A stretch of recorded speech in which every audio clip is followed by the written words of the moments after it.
Hey, we're live. So I will say from Vienna, good afternoon, but wherever you are in the world, good morning, good evening. I hope it's not too late over there. Hope you're all having a wonderful day. I have to say, I had such a wonderful time doing this lesson yesterday. Oh, look at all these people come in and say hi. Yes, hello from London. Where else we got? Argentina. Hey, oh, it's so good to see all of you here. Ready for from New York City. Wonderful. Uh, Pat. Yes, we're gonna every lesson we're gonna pat ourselves on the back because we did good. We will have done good. From Peru. Wonderful. From Chile. Hey, same country as me. Hi. I mean, I'm in Austria, but I'm originally from Chile. Anyway, let's get right into it, shall we? We covered so much yesterday. Couple points of order first. First of all, if you missed yesterday's lesson, do not worry. The recordings are up on the Class Central YouTube, and sorry, on the Class Central portal. So if you go to the link, I hope my wonderful assistants can put that up real quick, the Class Central link, so that you can sign up at the course there, and then you'll have the access to the recordings on YouTube. Second point of order is we have a Discord channel now where you can come in and ask questions and have live chats with us. I probably spend more time there than I should. There we go. You can enroll at the bootcamp at classcentral.com. And there you will also find the link to sign up for the Discord channel where you can sign up and talk to us and have live conversations. So those are the two announcements I have. As I said, you'll also find the recordings there in case you missed yesterday's lesson. Don't worry, this will be recorded too. Every lesson will be recorded, and we can just hop right into it. And well, if we're going to hop right into it, let's do just that. So let me share my screen here. Now, as you recall, yesterday we got ourselves on Free Code Camp, and we will be continuing there. If you're not familiar with it, Free Code Camp is a platform to learn to code for free. So let's click on Get Started. I've already got an account, and I hope you do too.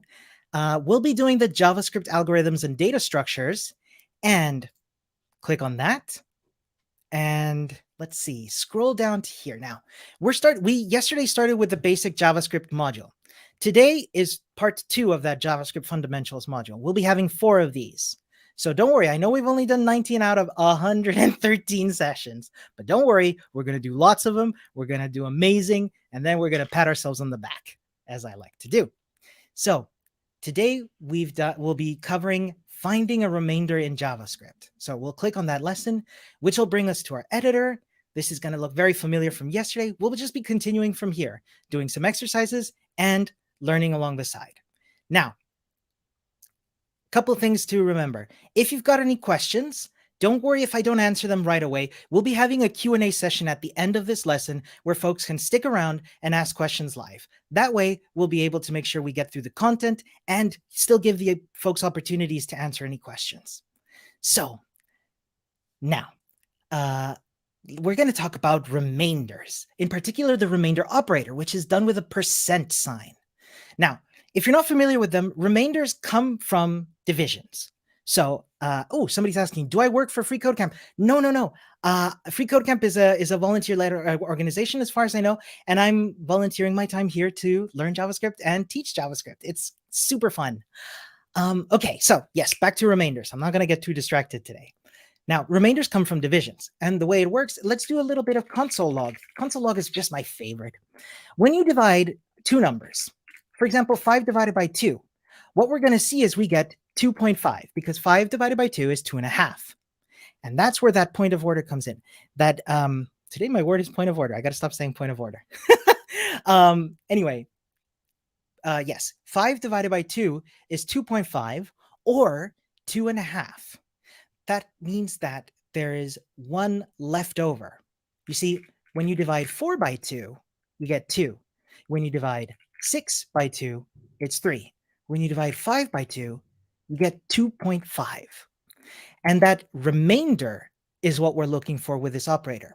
So what the remainder says is, what would the remainder be if 5 were to be divided by 2? That would be 1. How much would be left over if you divided 5 by 2? Would be 1. Let's try out a couple of these just for fun. Now, let's see. Let's say 2 divided by 2, which is 1. What do we think the remainder is going to be? Let's try it out. It's going to be 0. Because if you divide 2 by 2, you get 0. That's how we can do, and you're probably wondering, why do we have this operator? Why do we use it? It's because we are doing this in order to check how much would be left over. So for example, you can see here in the instructions on the left, one thing we can do is to check if a number is odd or even. So for example, let's try these out, shall we? Let's try what would the remainder would be if 17, which is an odd number, would be divided by 2. The remainder would be 1, which makes sense. That means that it's an odd number. Any number that's odd, 1, for example, leaves a remainder of 1, 3 leaves a remainder of 1, and so on and so forth. However, if a number is divisible by 2, it's even, so it leaves 0. This is what the remainder operator does. It tells us how much is going to be left over as a remainder. So now that we've got that, let's look at our exercise. Set remainder to be the remainder of 11 divided by 3 using the remainder operator. Let's see, 11, what is the remainder if we divide 11 by 3? Fun fact, folks, it's a good idea to put spaces between your operators. It works if you doesn't. By the way, folks, if you're coming in late, don't worry, the recording's going to be on YouTube. So there it is, 11 remainder 3. It is indeed odd, but the leftover of 11 divided... Oh, sorry, I need to console log that. How confusing. Folks are correctly writing that into the chat. The remainder would be 2. Why? Because 11 divided by... Let's do 11 divided by 3. That's 3.6. Right. 3, but the remainder is 2 because 11 divided by 3 is 3 remainder 2. Hope that makes sense. Let's, we've done it. 11 divided by 3 using the remainder operator. Oh, thank you. Thank you, Jason Cyril. Very good point. I can use console log remainder to test that, which is indeed 2. Thank you. All right, let's run our test. Let's run our test. I'm excited. Yes. Pat that on the back. And let's go on to the next one. And let's just keep going. So now we're going to be doing something called compound assignment. Before we read what's on the left, let's look at what's on the right here. Now, let's see. We've got 3 variables here. One is A, which has a value of 3. One is B, which has a value of 17. And C, which is a value of 12. Now, what we're doing here is we're changing the value of A to have the value of A plus 12. Changing the value of B to be 9 plus B, and C to be C plus 7. Folks, if it's a bit blurry, make sure that the quality of your YouTube or other player is set to high, and unfortunately, it's going to need a fast internet connection. I hope you can find one. So, I hope you can get a good spot of Wi-Fi. So let's console log that A. See what we get. Console.log A. That's going to give us a result of 15 because 3 plus 12 is 15. Now we've done this before, but what happens now? We're going to be using something called the compound operator. And this is a shortcut that JavaScript enables us to have where we can say A plus equals 12. And what this does is say, hey, let's set A to be A plus 12 plus equals. And this works with all kinds of operators, but we'll do plus first. So let's try it with plus equals 9. Log B gives us 26. Good. And let's try with C now. So C is 19. Let's C plus equals 7 gives us 19. And that's what the compound assignment does. Let's look at our instruction real quick. Convert the assignments for A, B, and C to use the plus equals operator. And look at that, we've already done it. Let's run the tests. Yes, pat on the back. Look at that, we're already going through all of them so quickly. Yeah, I like the compound operator. And look, it works with subtraction as well. Let's Thank you, Dwarford. It is elegant. Now, here's what's cool. Oh, replay suggests something. We can console log A, B, and C. You are absolutely right. Thank you for that. Let's console log A, B, and C.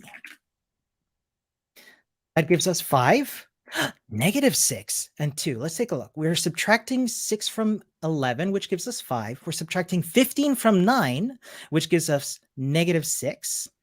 And we're subtracting 1 from 3, which gives us 2. Now we want to do the same thing here. We're going to jump right in. Use the compound operator. So minus equals,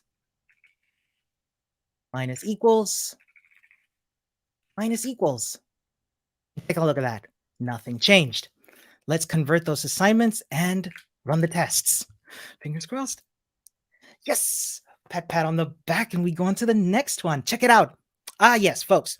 If I'm donating a couple bucks to free code camp every month.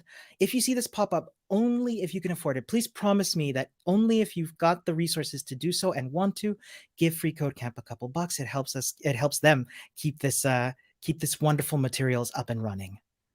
So let's continue with our compound operators, because we can do this with multiplication as well. Log A, B, and C. Check it out. Let's see. 5 times 5 is 25. 12 times 3 is 36. And 4.6 times 10 is 46. Makes sense. Let's apply our compound operators, just like before. The operator plus the equal sign. Aha! Whoopsie. What was it before? I made a typo here. You can use the edit undo to be able to go back. Let's see. It's times 3. My mistake. Nope. There we go. Times equals 10. That gives us 25, 36, and 46. Ooh, Fabio asked a question. Is 46 an integer or float in that case? My opinion is that it's an integer because it doesn't have a decimal point. Can we do the remainder thing with compound assignment? I don't know. Let's find out. Let's say that, let's console log C. That's a great question. C remainder equals, what is C? 4.6? Now let's go with B. Let's go with B instead. B is a nice even number. Let's say that B is remainder equals 2. Let's see what that gives us. Take a look. Because 12 divides evenly by 2, by using the compound operator, we can do the same thing with the remainder operator. Thank you very much for that question. That's fantastic. So we've done our compound assignments. Let's run the tests. Yes, pat on the back. Let's move on to the next one. So the compound, and let's check it out. We already know what to do here. We've got the division operator, which we saw yesterday. We can once again use the division operator. Oh, do you know what? Before I'll do that, let's do the console log. Very important. A, B, C. So we've got 48 divided by 12 is 4. 108 divided by 4 is 27. And 33 divided by 11 is 3. So what do we do now? We need to do the same compound operator as before.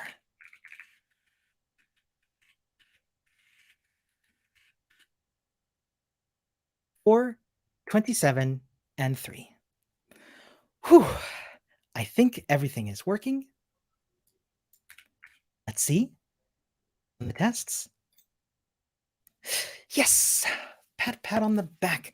I've got a question here from Thiago Z. Please, why is float not a data type in JavaScript? I don't have that answer for you yet. I recommend checking out the Mozilla Developer Network documentation, the MDN logs documentation, to answer your question. If my assistant could please put up that link. So, I know we're going fast, folks. This lesson will be recorded and we'll do thorough questions and answers at the end of this session. So we got this. Pat, pat on the back. Let's move on. So, just going to take a quick sip of water. Folks, lots of learning going on. Hope you're all staying hydrated. So, now we're going to be escaping quotes. Now, what does this mean? The question comes from the problem of the quote marks in a string. Now, you all remember strings, right? If we have a string, we can denote it with quote marks to have any kind of message on the inside. So, for example, hello and welcome to day 2, right? Let's console log my string. Now, here we can see hello and welcome to day 2. Oh, and check it out. It also prints the value of my string. Now, the problem is what happens if we want to have a quotation mark inside our string? This becomes a problem because JavaScript says, oh, a quotation mark, surely you want me to end that string. And this is where things get a little complicated because then it says, hey, there's something wrong with this line here. Hey, you're missing a semicolon. There's a whole bunch of errors here, right? Now, how can we have a quotation mark inside a string? This is where using the backslash in order to what's called escape. So what you're saying is with this, and I love the term escape because what you can say is, hey, where is my backslash? There's my backslash. Hey, I want to have a quotation mark inside here. Please treat it accordingly, right? So we can say with the backslash, hey, the next character, I want you to escape it. In this case, it's a quotation mark. Now you can see here in my printed output, there's our quotation mark inside. That's how it works.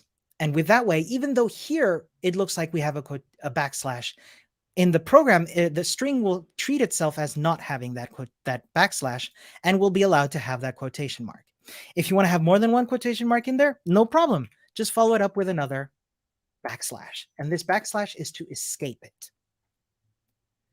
Now, let's check out the example here. Alan said, Peter is learning JavaScript. And we write that with this string here. Alan said, escape. Peter is learning JavaScript, end escape. Then the full stop, and then the end of the string. So let's take a look. Use backslashes to assign a string to the myString variable so that if you were to print it into the console, you would see this. I am a double quoted string inside double quotes. Okay. Now I'm not going to copy paste it. That would be, I just like typing a lot. So we will go, I am a, now I want to have a quote mark. So I'm going to use my new trick, double quoted, escaped string inside. And we'll do it again. Wait, did I hit I think I pressed enter by accident here. Yep, sorry about that. So double quoted string inside, and then we'll do this again. Let me just scroll over here. I just like typing. Quotes. And very important, full stop at the end. So let's take a look and compare. I am a double quoted string inside double quotes. That looks good. So let's remove this console log. We've done the exercise, so hopefully, yes, pat on the back. We're doing great, folks. Now, quoting strings with single quotes. Now, here's the thing. We can have strings in JavaScript with either single or double quotes.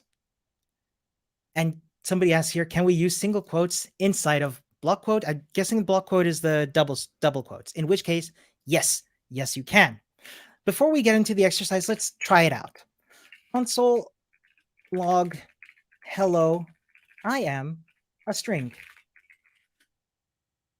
So you see here, it prints out hello, I am a string. Now, the thing about the single quote is you can do that as well. You'll find that on your keyboard. I usually have to press shift to get to the double quotes. So there we go. You can see here, double quote string, this is a string, single quote string, this is also a string. Now, here's the thing about single quote strings. you can use them in order to be able to have double quotes inside. Huh? So this way, even though there are two ways to write this string. One is with single quotes to say, hello, I am a string, which sounds kind of mysterious, doesn't it? But with the single quotes, right, you don't have to escape the double quotes. However, what if we want to do this with a double quote string? That's where we run into errors again. And that's where we have to go into the problem with the lesson we learned last, where we used to escape. So somebody asks here, do we need to escape backticks inside a string? Ooh, backticks. I don't think we've done backticks yet. I know we will cover them in this course. In case folks are curious, backticks are this character. So no, we do not need to escape them inside a string. Hope that helps. Folks, if you have more questions, don't worry. We will dedicate a chunk of time at the end of this lesson to be able to go over all of your questions. So let's carry on, shall we? What are we going to do in this lesson? Change the provided string to a string with single quotes at the beginning, at the end, and no escape characters. Because I can see here, and if you've done Jess's wonderful web development bootcamp, you will be able to know that this is a link, what we're looking at here. For more questions on that, sign up. Hey, could you get the link up, my assistants, please, to the Class Central bootcamps where you can check out Jess's web development bootcamp. Okay, but let's just treat this as a string for our purposes. So we'll change this to a single quote string. And we will remove, you'll need to change outer quotes to single quotes so you can remove the escape characters. So let's do that. This one, this one, this one, this one. I think that's all of them. Did I miss one? Let's print out the string.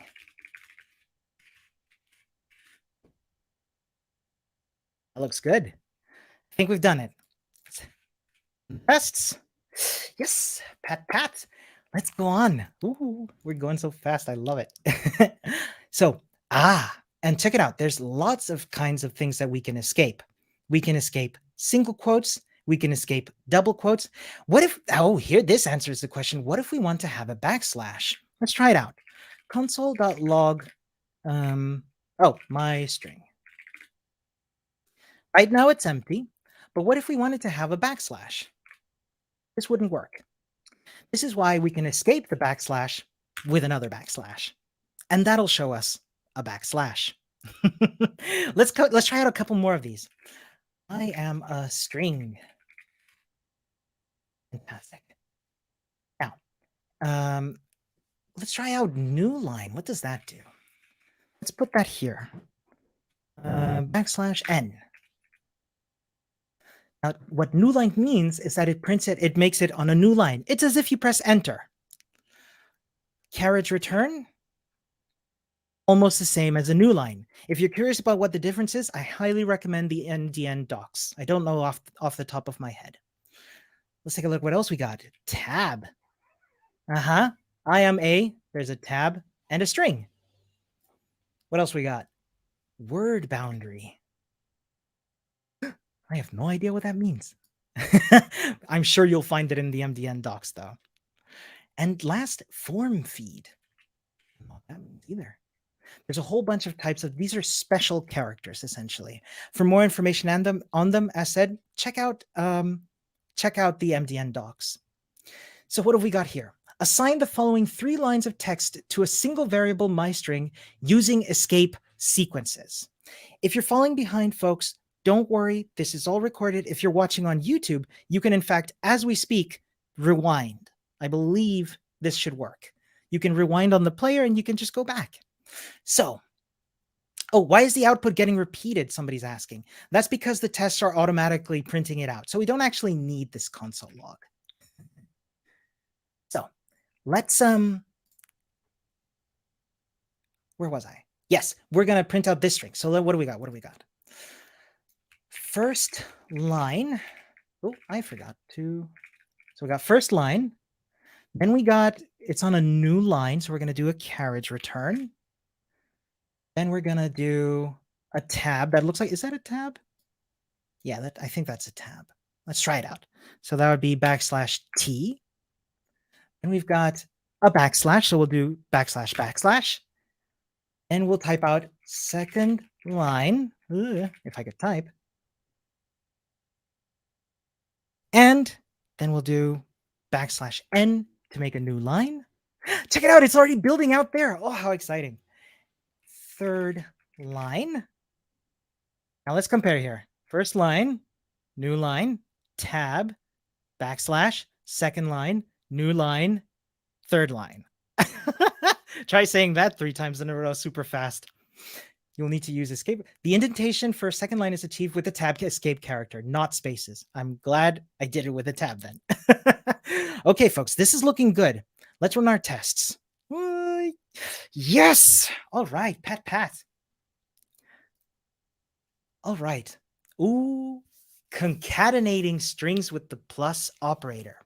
Now, here's a cool thing. Before we jump into the exercise, let's explore concatenating strings. So what we can do is concatenating, and what concatenating means in this context is essentially adding 2 strings together. So let's add 2 strings together. Hello, add a plus. JavaScript learners. Learners. Now check it out. Console log now prints out hello, JavaScript learners. Now, you'll notice that hello JavaScript learners is leaving out, there's no space between hello and JavaScript. So what we need to do in order to be able to add these 2 strings together is to add a space on either side. It's down to everybody's preference. I like to add it at the beginning, on the first string. So if I add that space there, now hello JavaScript learners is printing out the entire thing. So let's try adding some strings. Build my strings from the strings this is the start and this is the end using the plus operator. Be sure to include a space between the 2 strings. Let's do that right away. Oh, and I'm going to leave in my console log. Let's leave in my console log with my str. Now, build my string from the strings. This is the start and this is the end. So this is the start, full stop, and a space. Now we're going to add, this is the end. Now, here we've got, this is the start, and this is the end. Ooh, Rick makes a great point. You can concatenate a space between the 2. You absolutely can, because, as Rick correctly says, you can actually add several strings at a time. Let's do that. Now we've got, this is the start plus space plus this is the end. This gives us the same result. Let's take this a step further. Let's use a little bit of the knowledge we've already gathered from this session. What we can actually do, if we were to make this, instead of a const, we were to make this a let. Check it out. Ooh, we could define my string to be plus equals the empty line. See? Now we're using that compounding assignment. We're essentially setting my string to be my string plus that string. Now, it's down to a preference, but for the sakes of this exercise, we're going to do it in one line as we did before. So, plus, this is the end with a space at the end. And do it as the exercise asked for it. Now, let's run this tool. Let's run the tests. Yes, pat, let's keep going. Oh, Samar asks, can't this be done with const also? Remember that constants cannot have their value changed.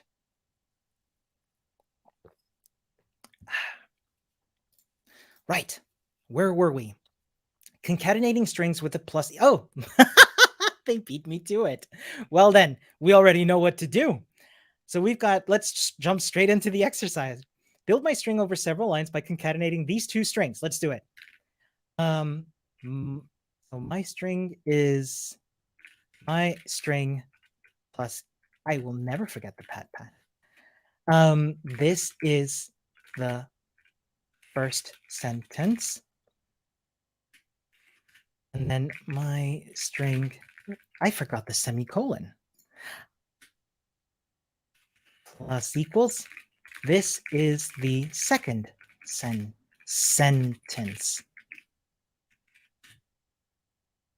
Now, if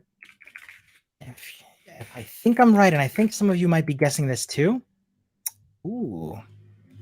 Now we're getting a couple of errors. We've got, well, not an error, sorry. We've got undefined. We're adding, because remember from yesterday, when we define a variable, its initial value is undefined. So when we add undefined to a string, it prints out undefined into the string. So what we actually need to do is like this. Try again. This is the first sentence. This is the second sentence. Let's see. There is no space, but I don't think they asked for a space. Oh, no. Be sure to include a space between the two strings. You can add a space in there. In fact, I'll do it on the second string just for fun. This is the first sentence. This is the second sentence. Now, let's run the tests. Yes. Pat. Let's keep going. All right, now we're going to construct. Ooh, we can add string variables to strings. So what have we got? Free code camp. Hello, our name is plus our name. How are you? Ooh, interesting. Let's go with my name. I'm gonna let's come up with a name here. Let's go with Georgina, and we'll go with a string. We'll go with hello. We're just trying stuff out here. Plus my name. Console.log my string. We're adding that variable to the other one, which turns into Georgina. Fantastic. What if this were to be a number, you might be wondering? Well, that totally works too. So let's go with set my name to be equal to your name and build my string with my name with the strings. My name is, and I am well. So let's go with my name. I'll go with, here's a fun fact for those of you who don't know. Strings totally accept special characters like the accent in my name. So my name is, don't forget the spaces. My name is Ramon, and I am well. And I am well. Oh, looks like I forgot a space. There we go. Is it possible with a decimal? Let's try it out. 5.5. He asks, is it possible with a decimal? Let's give it a try. Console log my string. My name is 5.5 and I am well. Good question. So thank you for that. So here we go. My name is Ramon and I am well. Let's run the tests. Yes, Pat. Oh, strings in JavaScript even allow emojis. I did not know that. Somebody's asking, how are we able to add 5 to a string? This is through concatenation. Stick around for the Q&A. Let's cover that. For now, we got to move forward. So, appending variables to strings. Ooh, what do we got? We can use the compound operator to be able to add just like before. So let's set some adjective to be a string of at least 3 characters and append it to my string using the plus equals operator. So some adjective. Learning to code is dazzling. So what we can do is let's console log my string. Learning to code is, but if we use a compound operator like before, we can add or concatenate that string to it. Some adjective. Learning to code is dazzling. As somebody correctly said, we're not doing math, just printing the number 5. Thank you for that. So my string plus equals some adjective. Let's run the tests. Wonderful. Pat. Let's keep going. How exciting. find the length of a string. You can find the length of a string value by writing dot length. Ooh, okay. Let's try some stuff out. So we can call console log alanpeter.length. Let's try it with Loveless. Console.log last name.length. Now, what we're doing here is by adding this dot length to the variable, we can check its length, how many characters are in that string. Loveless is 1, 2, 3, 4, 5, 6, 7, 8. So let's change it around. Let's say ABC. ABC is not much of a last name, I know. But see, it's got a length of 3. Ada, Ada, the first name of Ada Lovelace is 3. Let's see, by using use the dot length property to count the number of characters in the last name variable and assign it to last name length. Let's do that. Let's take this back to be Loveless. Let's remove my console log here. I'll only change the code below this line. So we want to set last name length to be last name dot length. Let's console log that just in case. Last name length. 8. Makes sense. Loveless has 8 characters.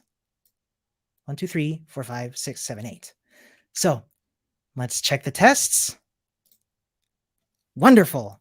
Pat, pat. Let's keep going. Use bracket notation to find the first character in a string. So what we can do is use square brackets to get characters from strings. Let's find out what I mean. Let's do some console log. Last name. We're going to print out last name, which has a value of Loveless. Now, what we can do is use these square brackets to get just one character from there. Let's try it out. You can get the value of the first letter of the string by using first name and square brackets. We can type in those square brackets, and then we need to give it a number. Let's give it a number like 0. So if I put in last name and 0, this will give us L. That's because the first character in Loveless is L. So with 0, we can get, and here's where something pretty funny about how these things work in JavaScript and other programming languages works. The first character is at the position 0. The second character is at position 1. If we want to get that second character, we just need to change the number inside these square brackets. The second character, which is at position 1, is O. I thought that was a 0 for a second, but that's an O. In strings, as somebody correctly says here, as Sema says, in strings, we start to count from 0. This is called indexing. The first index is 0. So this is how we can get specific characters from a string. What happens if we give it a negative number? Get undefined. Why? Because there's no character in negative space. What if we give it a character bigger than the number of characters? Let's say 99. Also undefined, because there's no character at position 99. So that's how that works. Let's find out. Let's use bracket notation to get the first character in the last name variable and assign it to the variable first letter of last name. So let's give that a try. So we're going to use those square brackets. And we want to get the first character, which, if you remember, is 0. Let's console log that just to be safe. First letter of last name is L. So that's how that works. Some folks are in the, how do we get the last letter? What a great question. We will cover this later, but just to preview, we can either give it the position, which is 7, is the E, or remember that when we can use console.log last name.length, we can use the length to get the number of characters in that string. So, but of course, the last position is 7. So what we want to do is take the length and subtract 1 from it. Last name.length minus 1 is 7. So if we plug this in here, and then console log first letter of last name, this will give us E. You might be wondering, why don't I just put in the 7? And this is a super valid question. The reason for that is that this allows us to be able to work with any last name. Let's go with my last name, Vidobro. The last letter is O. Let's go with Ada. Ugh, if I could type. Ada is A. So that's how that works. But let's go back to our exercise. We wanted to change the code to be just the first letter. Loveless. Let's run the tests. Wonderful. Pat, pat. So let's submit and go to the next one because I think, aha. Now we're going to talk about immutability. What a word. In JavaScript, essentially strings are immutable, which means they cannot be changed. So for example, what you can try to do is take the character at position 0 and change it to H. But if we do that, take a look at what's going on here.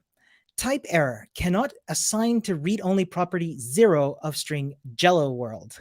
Yeah, because we got a string here called Jello World, but we want to change its value to be H. So the problem here is that strings cannot have their characters changed. What we can do is change the string itself. You might be wondering, well, can't we change the string? Absolutely, we can. In fact, let's do that right away. Let's use our comments that we learned last time and make it so that that code doesn't work. That doesn't run, pardon me.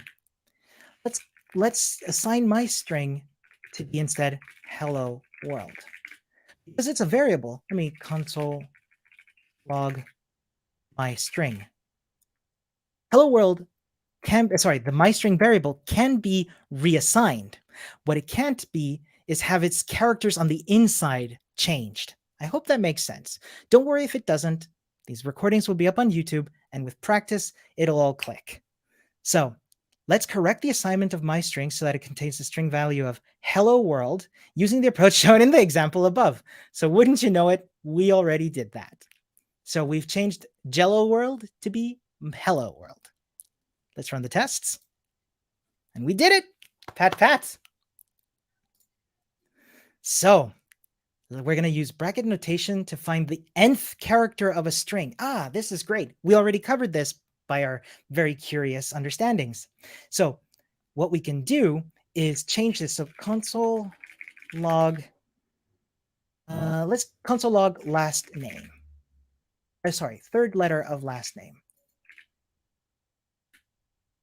Oh, we're printing out the third letter of last name, which at this moment is just being assigned to be the value of last name, which is Loveless.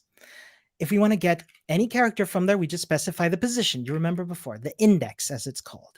2 gives us V, 3 gives us E, 4 gives us L, and so on and so forth. So let's try to set third letter of last name to equal the third letter of the last name string. Okay, so now here comes the tricky question. What value should it be? If we want the third character, you might be tempted to think, well, I'll just put in 3. But if you count, E is 1, 2, 3, the fourth character. That's because, remember, it starts at 0. So we actually want 2. Ah, somebody beat me to it. Thank you very much. Yeah, so we want 2. And with that, we can go for V, and that is indeed the third character. Let's run our tests. Yes, pat, pat. Let's keep going. So use bracket notation to find the last character in the string. Ah, we did this before as well. Ah, I'm so glad that y'all asked such good questions. So let's console log this variable, last letter of last name. Now, if I remember correctly, this would be last name, then in the square brackets, and somebody remind me, please. It was something like last name dot length. We can see it here on the left, which is 8, gives us undefined. So we want to subtract 1 from that to get the last position, which is 7. Wonderful. Use bracket notation to find the last character in the last name variable. We've already done that. Wonderful. Let's run the tests. Yes, pat, pat. Ooh, we're doing so good, folks. I'm so proud of us. We're just doing wonderful. So use bracket notation to find the nth to last character in a string. Ooh, things are getting a little trickier because of course we can subtract more than one. Let's give it a try. Last name dot length. What do we want to do here? Use bracket notation to find the second to last character in the last name string. So console.log second. I'm just going to cut. This is I like typing, but this is long. Let's copy and paste that. So last name dot length. Now we want to find the second to last character. So that would be, the last character would be -1. The second to last character would be -2. There we go. Console.log second to last character name is C. That's the second to last character. Let's give that a try. And don't worry, folks, if you fall behind, you can always catch up here on the YouTube recording. Run the tests. Here we go. Yes! Pat, pat. We're doing great. So, okay, we got a new thing here. We're going to use our knowledge of strings to build a Mad Lib style world game. So what have we got? In this challenge, we provide you with a noun, a noun which is dog, an adjective which is big, a verb which is ran, and an adverb which is quickly. To build a new string using the provided variables. You will then assign the form string to the word blanks variable. You should not change the words assigned to the variables. Okay, so these words will stay the same, and we will make a sentence using these 4 strings into there. We can use concatenation like we've done before.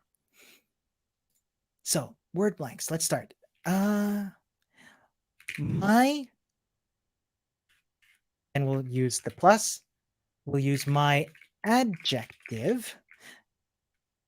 You know what I'm missing, folks? I'm missing a console log.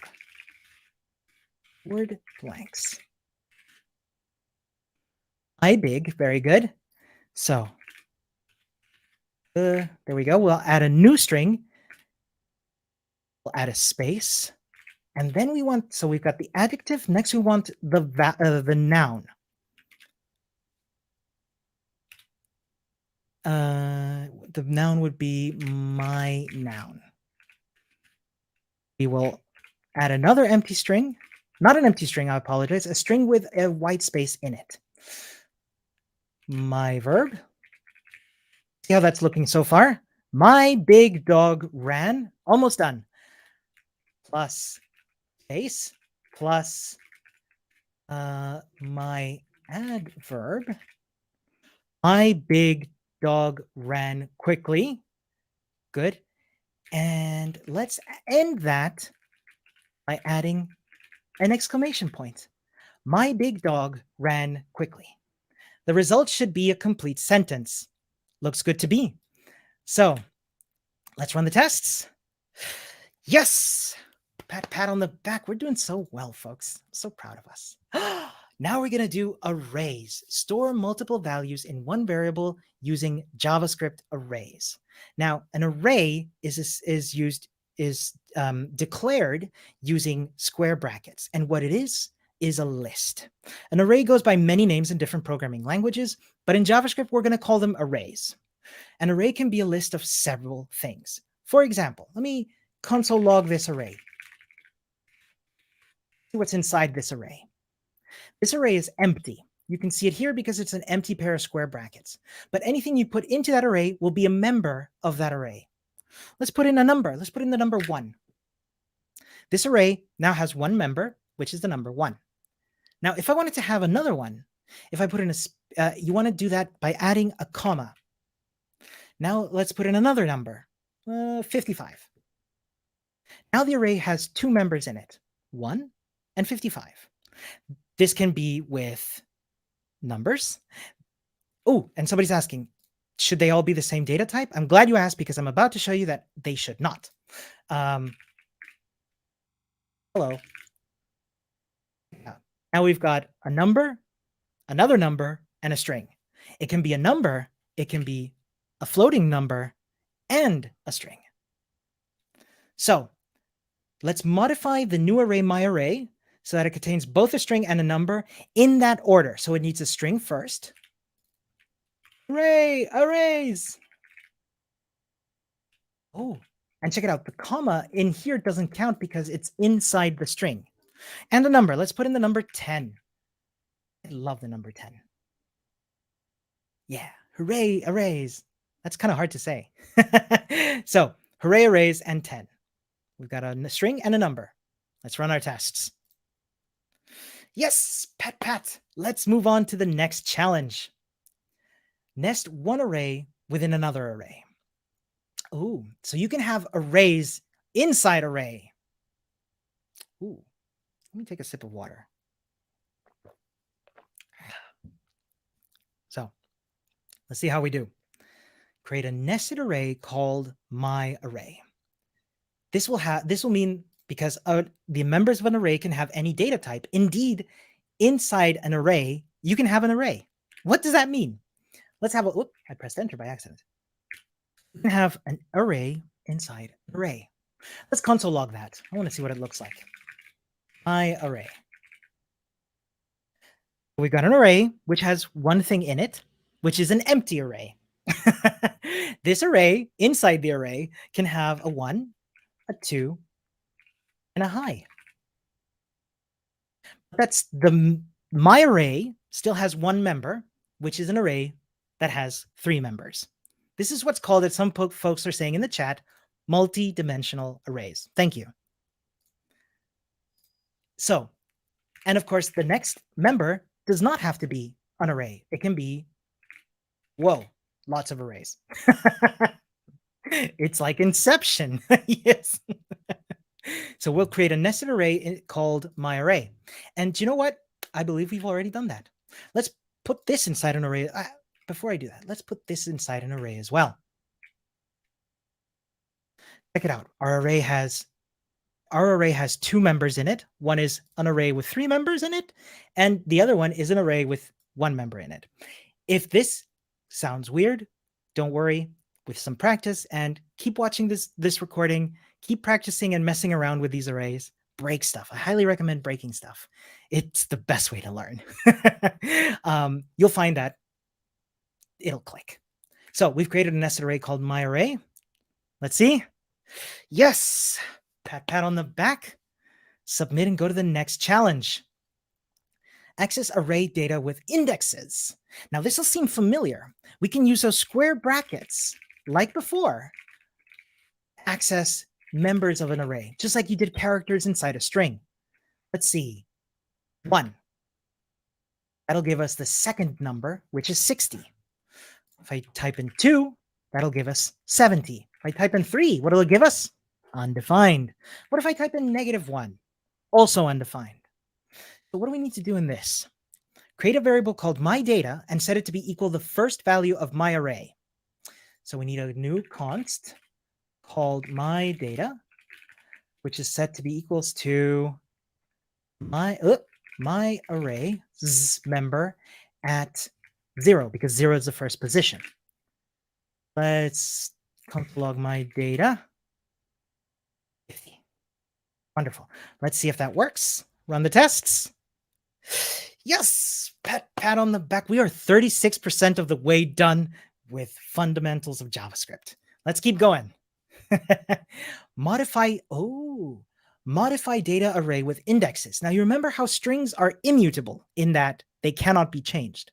This is not the case with arrays. Arrays are mutable, which means that their members can be changed.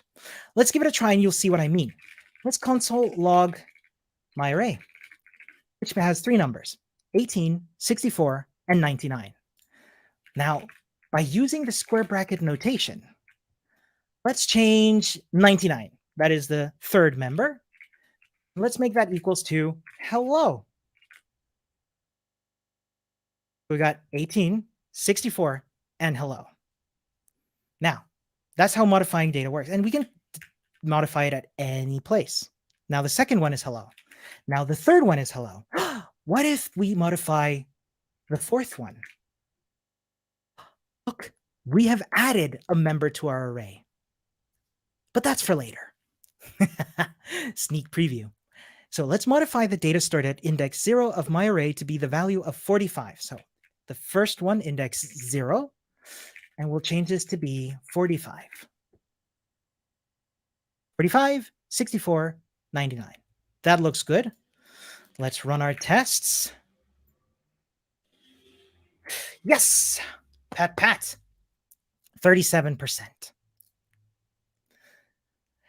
Access multi-dimensional arrays with indexes. So check it out. Let's console log my array. Now, we've got an array with 4 members. 1, 2, 3, and 4. So what we want to do, what we can do, my apologies, is access a member of an array by using, let's mess around with this and you'll see what I mean. Let's use the square bracket notation to get the first member, which is an array. And being an array, we can also access members inside that array by using the square bracket notation as well. So that'll give us the number 1, because let's see, at position 0 gives us this, position 0 gives us this. Now, what if we wanted to access the number 4? We'll need the second one, which is position 2, and the first one, which is position 0. Position 1, sorry. Yeah, so that gives us array position 1, position 2. There we go. Now, what if we, and this can go down and down, because for example, let's take the 4th member. So that's array 3. Oh, did I mess something up? I did, sorry. Position 3 at 0. So here we've got an array, which means we can actually look up inside that array as well. So this just keeps going layers and layers down.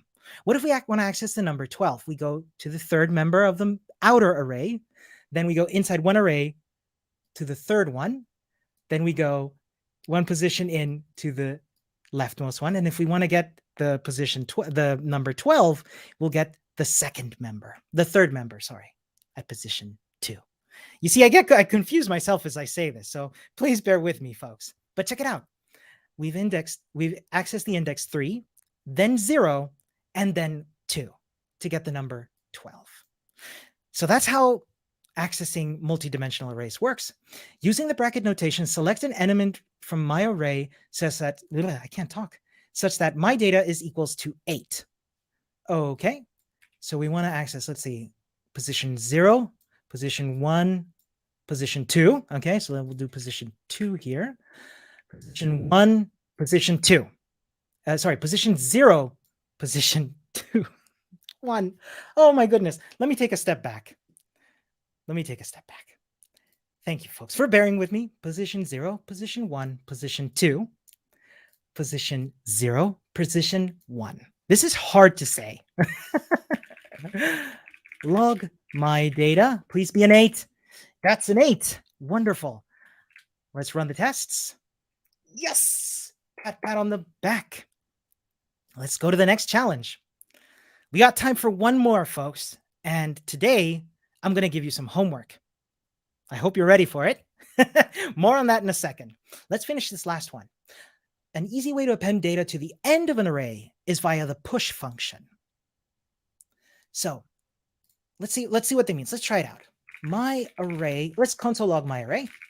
Log my array gives us an array with 2 members, which is John 23 and Cat 2.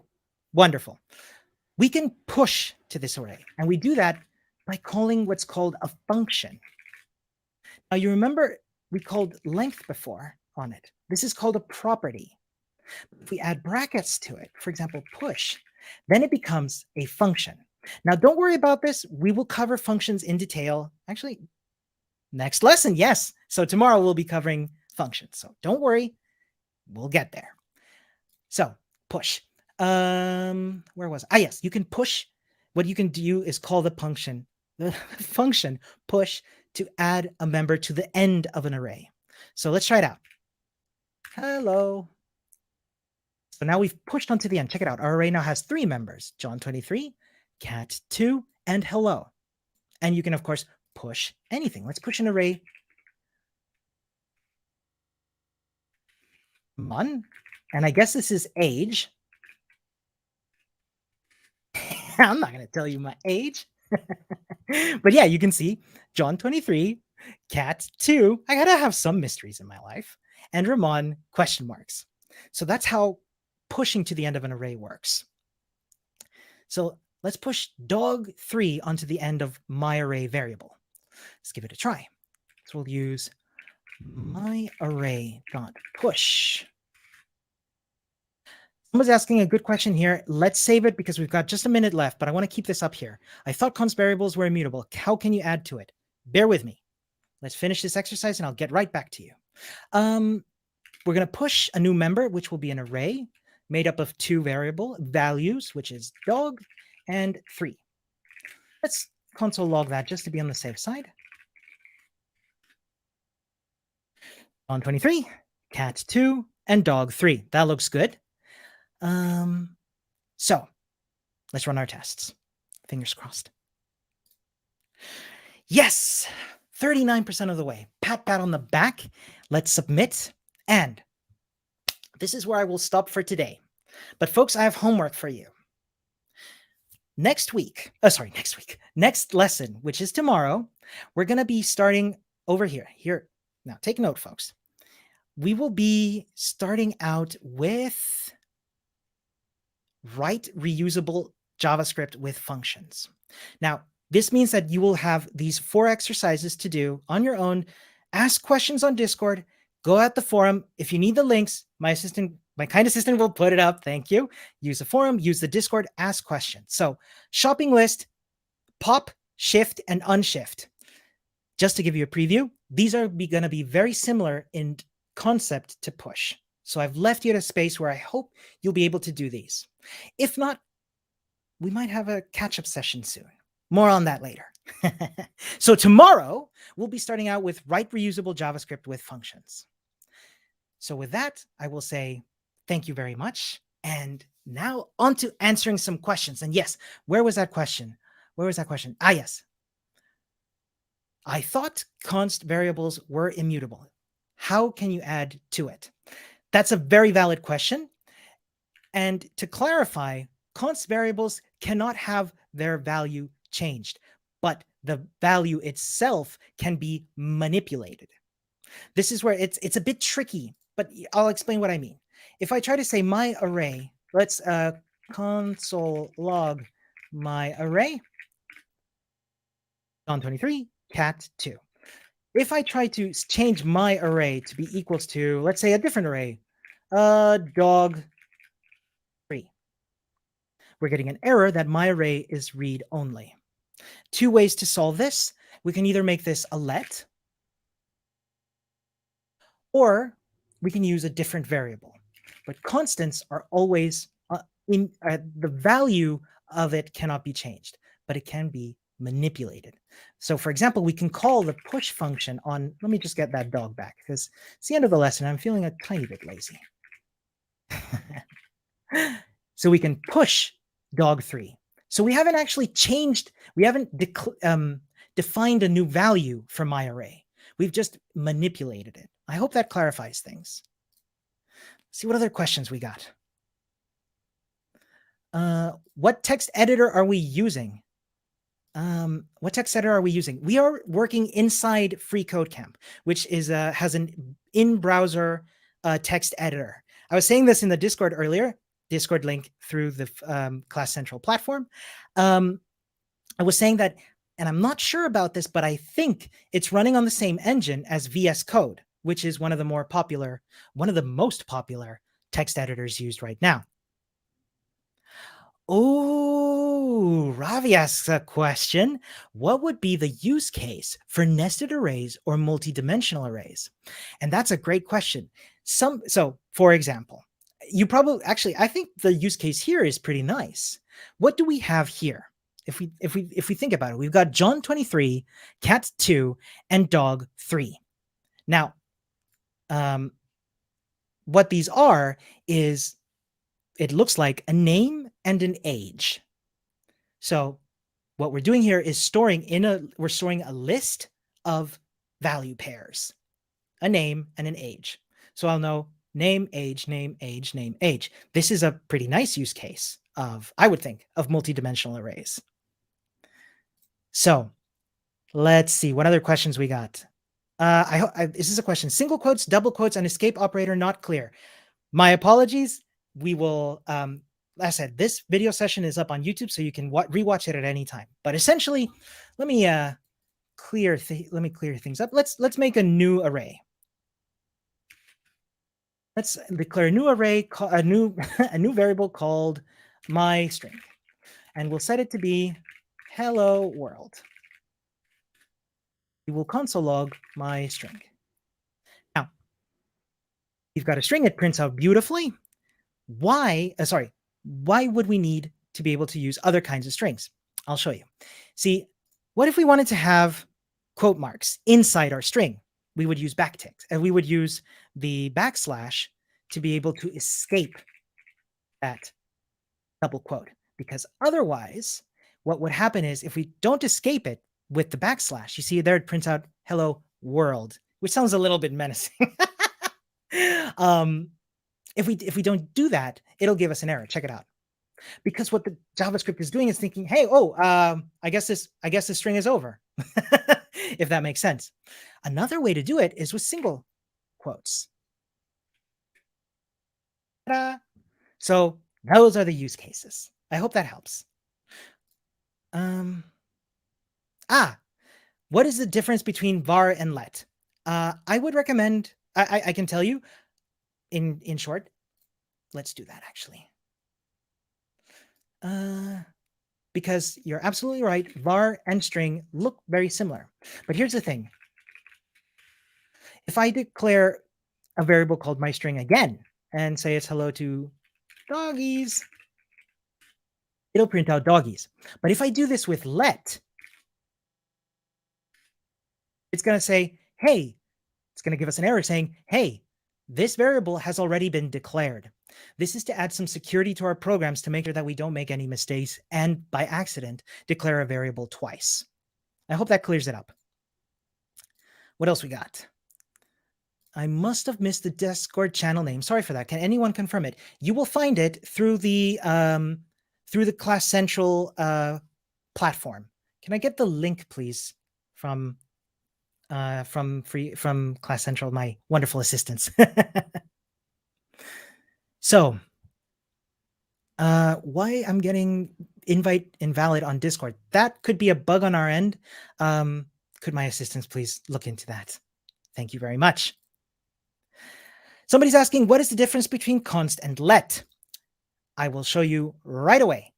The value of a const, so unlike array, const cannot have its value changed. Nope. Get an error saying my array is read-only. But if we let, then we can change. Am I bad at this? Yes. My array. And we can change the value.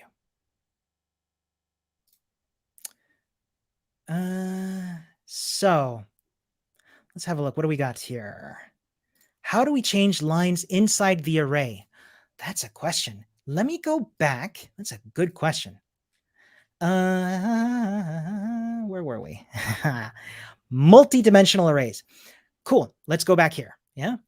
You might recall from a previous line. So console log my array. We've got here. There's our array. What if we want to change this line? All we got to do, remember from the lesson before that we could have, what's it? My data, square bracket, the 0, 1, 2 is equals to changed line.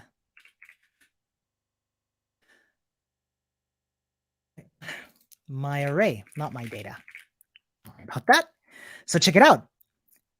Changed line. So we've got 0, 1, changed line, and then the rest. We can also do this, by the way, inside that nested array. So for example, 2, let's change the value. Let's change the 8 into 5 for fun. 2, and then that's the second one. Check it out. 2, 3, 4, 5, 6, 7, 5, 9. To answer the question between var and let, which you would recommend. Great answer here from Nika. Let is recommended because it doesn't let you create the same variable twice, while var does. Answered it much better than I ever could have hoped to do so. How we doing for questions, folks? Let me take a sip of water. I hope everybody's staying hydrated. Remember, in a const array and objects, the values can be updated, but not the structure. Beautifully put, Agent. Thank you very much. What is the difference between brackets and quotes when working with arrays? Excellent question. I'm going to try to cover this as best as I can, and if not, please let me know. So, yes, let's define a new string. My string equals hello. So my string equals hello. We can, the quotes tell us this is a string. What we can do, oh, wait, let me, I know I'm all over the place, folks. I apologize. Console.log my string. Out hello. We can use the square brackets to access. They're access brackets, if you will. For example, the position 0 gives us H. Position 4 gives us O. Yeah. So hope that clarifies the difference. So the quotes are for strings, and the brackets are for accessing parts of a string, or accessing parts of an array, or defining an array.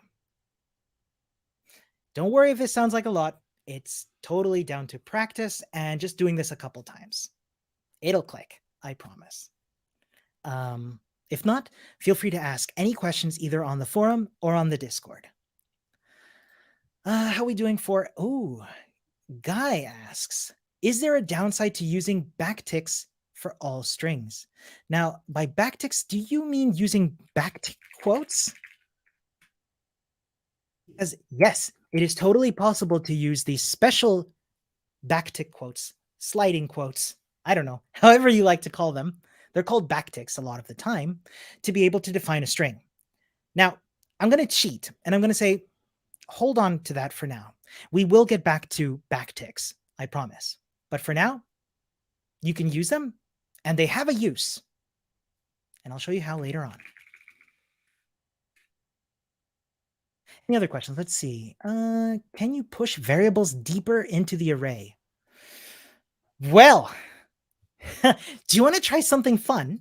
Let's change something. Let's console log my array. That'll print out, bam, our array. What if we were to set a member, let's say my array at, let's change the first line, so 0, to be, now bear with me, my array. Oh, we got an error. Okay.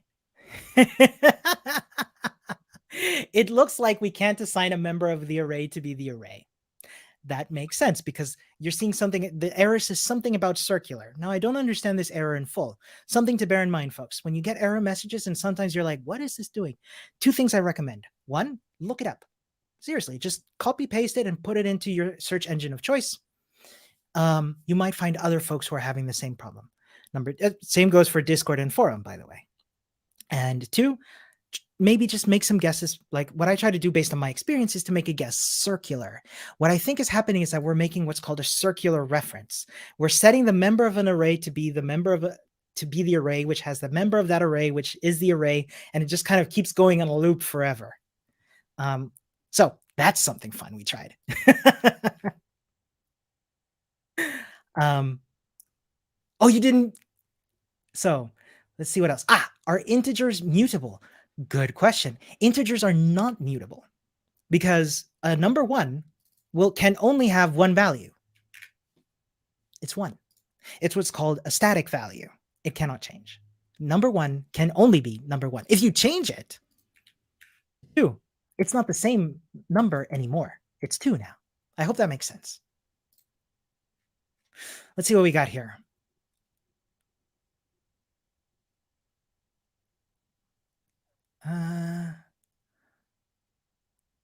Ooh, what do we got? What do we got? Which questions we got here? Ooh, we got a well here. In this case, so we got my array at position two with oh, those are curly brackets. In this case, remaining blocks are filled up with zeros. Let's try it out. So let me see. 2 is equals to 2. Okay. So let's console log my array. Let's see what happens. My array, if I could type 2 and then 2 is equals to 2 in curly brackets. Well, that gives me an error. So I don't think it's possible to do this. Oopsie. Let's try it with a 2 instead. There, whoopsie. Let's try making it an array with one value, which is 2. You can see here at position 2, we've now got an array with a number 2 inside it. I hope that helps. Any other concerns, please drop them into the forum or Discord. What else we got? Any other questions, folks?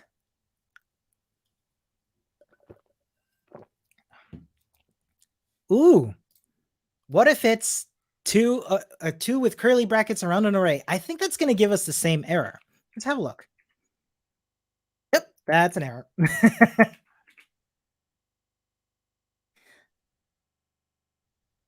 What is the difference between let a equals hello and let x equals string hello?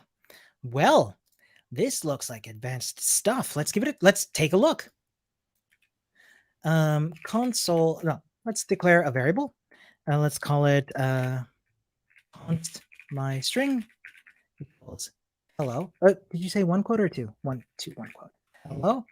And oh, sorry. Let a. I want to be accurate here. Let b equals string hello. Now let's console log a and b. And let's type correctly. Now, I'm very sorry if I'm mispronouncing your name, but Herpa here correctly says string literal versus string object. To find out more on this, I highly recommend the MDN documentation. I hope you can put the link in there, my wonderful assistant. Excuse me. Let's see what we got. How can we use accents in strings?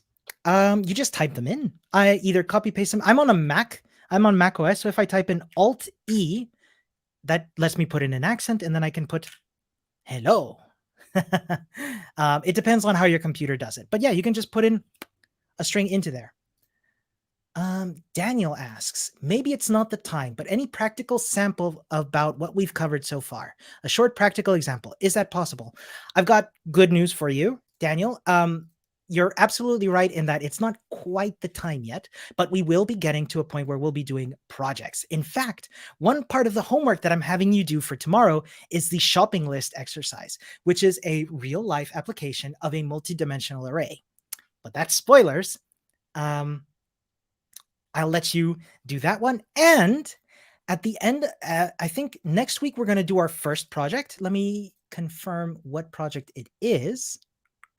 Let's see. Debugging, basic data structures, algorithm, object-oriented, functional.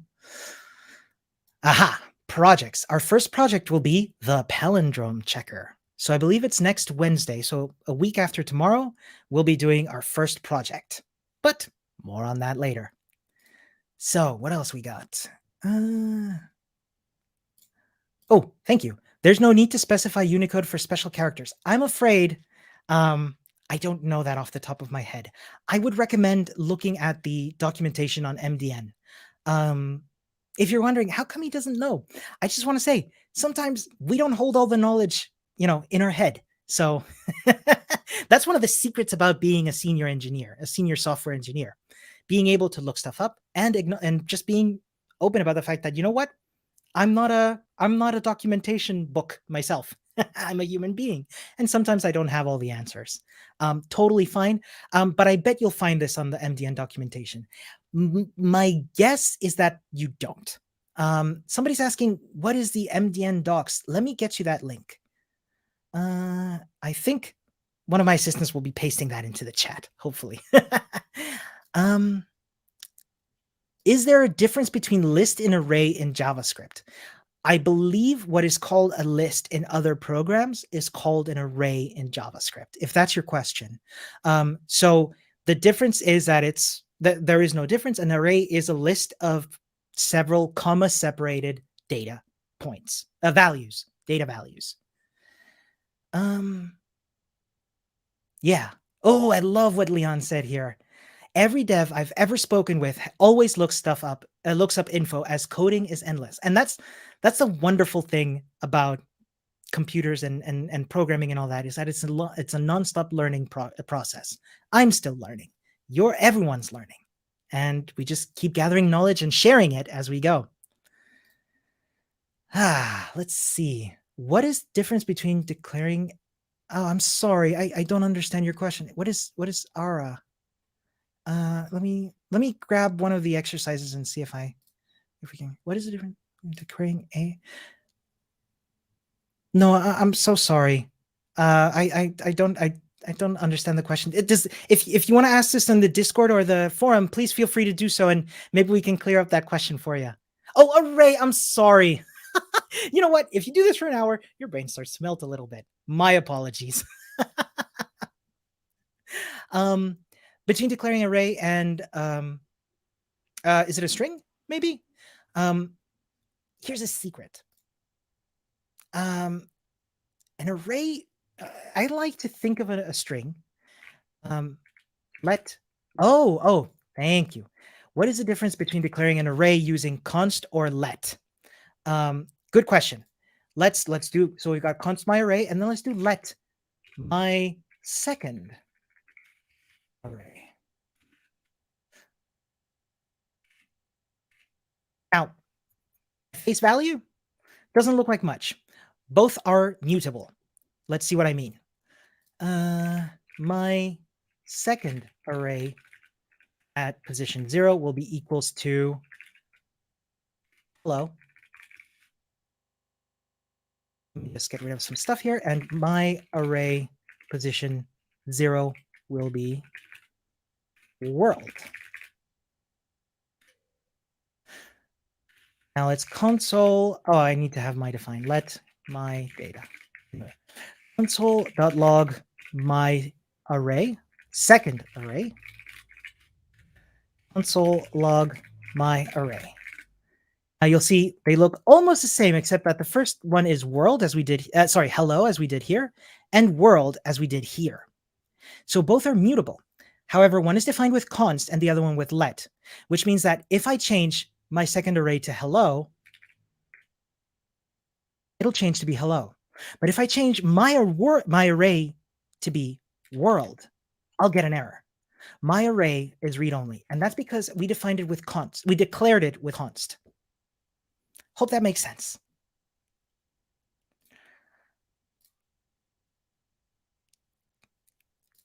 Can we run JavaScript directly using the browser? You absolutely can. I don't have the answer for you for that today, but you can use what's called your debugger. All right, you know what? I am going to show it to you. I hope this works. Inspect. So if you right-click in your... No, I can't. I'm sharing a tab. I'm very sorry. If you right-click and choose Inspect in your browser, this is on Chrome, Google Chrome. If this is on Google Chrome, you've got what's called a console tab at the top, and you can write JavaScript inside there. If that doesn't make sense, don't worry. I'm pretty sure we're going to cover the debugger later on. In fact, I believe we're going to have a guest session on debugging. More on that later. Here's a question. Oops. We'll get to that one as well. Why do you name your variables with capital letters? This is just for me as a reader. I can, this way it's easier for me to read the words, my second array. I could do it like this. My second array, but it's a little harder to read. So in JavaScript, the convention, what we kind of all as programmers agree is a good way to do it is using this, what's called camel case, and it's got little humps on it. It's got little humps on it. You see, like camels have humps. I love the name. Um, yeah, that's how it works. That's why we do it that way. In other programming languages, done differently. If you want to see more on this, my session from yesterday, which you'll find in the Class Central events page, will cover that. Now, Letitia, I'm sorry, I I didn't want to click away your question. Can we add arrays? Yes. Let's do it. This is called, just like with strings, concatenation. It's an array plus my array. And this just, oh, this did not do what I expected. Now, why would that be? Let's try something simpler. 1, 2, plus, let's see what happens. 2, 3. Now, this looks like a string to me. So it is possible to concatenate them in a way using what's called concat, I think. 1, 2. Let's go with 3. Let's see if I can do this correctly. 3 and 4. This is a way to concatenate strings. As Martin's correctly said, when you use plus, it changes to a string. Thank you. See, I don't have all the answers right off the top of my head. Oh, I love what Agent said here. Naming variables is one of the most important things you can do. It's a good practice, and I couldn't agree more. Yeah, I think I'm gonna use this as a nice motivating point to say thank you all so much. Thank you, Leon. Ramon, you've been enjoying these first 2 lessons. Thank you. Yeah, let's use this as a time to stop. We've done such great work. Quick reminder, in case you missed it at the beginning of the Q&A, I'm leaving you with homework. Tomorrow, let me just scroll down here. We will be starting with write reusable JavaScript with functions. So these 4 lessons, I'm gonna start off expecting that everybody did them. No stress if you can't. The wonderful thing about these lessons is they're recorded and you can catch up later. And there will be catch-up sessions as well. And remember, we're learning together. We are a community. We're a community of learners. Please use the Discord, use the forum, and remember, no stress. Let's have fun. This is fun. All right, folks. I'm going to call it a day, and I'll see you tomorrow, same time, same place. So thank you so much to my assistants and to the rest of you. Have a wonderful day. Eva, yes, we will be doing the shopping list as homework as well. Yes. All right, folks. Have a good one and see you tomorrow. Bye for now.